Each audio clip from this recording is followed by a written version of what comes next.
એક ખાતર પછી બીજું ખાતર કેટલા દિવસ પછી આપવું? ખેડૂત મિત્રોનો એક પ્રશ્ન હોય છે, શું તમે એક ખાતર આપ્યા પછી તરત જ બીજું ખાતર આપી દો છો? જો હા, તો કદાચ તમે એક એવી ભૂલ કરી રહ્યા છો જેના કારણે ખાતરનો પૂરો લાભ પાકને મળતો નથી.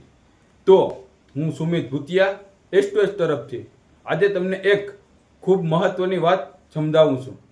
બધા ખાતર એક સાથે અથવા એક પછી એક તરત આપવાની જરૂર નથી. જો તમને ડ્રીપ દ્વારા ખાતર આપો છો તો સામાન્ય એક ખાતર પછી બીજું ખાતર આપવા માટે 1 થી 2 દિવસનો ગેપ રાખવો વધુ યોગ્ય રહેશે.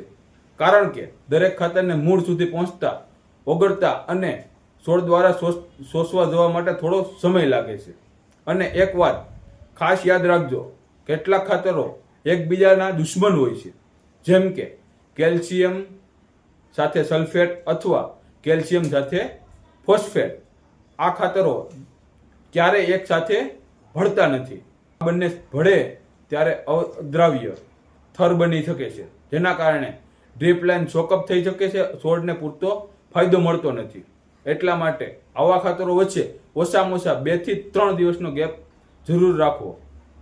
જેમ ખાતરને પણ પોતાનું કામ કરવા માટે સમય આપવો જરૂરી છે.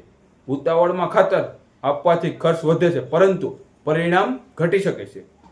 ફરી એકવાર સુમિત ભૂતિયા એસ્ટોએસ તરફથી એટલું જ કહીશ, યોગ્ય ખાતર એટલું જ મહત્વનું છે, યોગ્ય સમય અને યોગ્ય ગેપિંગે. તો બસ આવા જ વિડીયો જોતા રહો, જાણતા રહો અને ખેતીમાં નવું અપનાવો.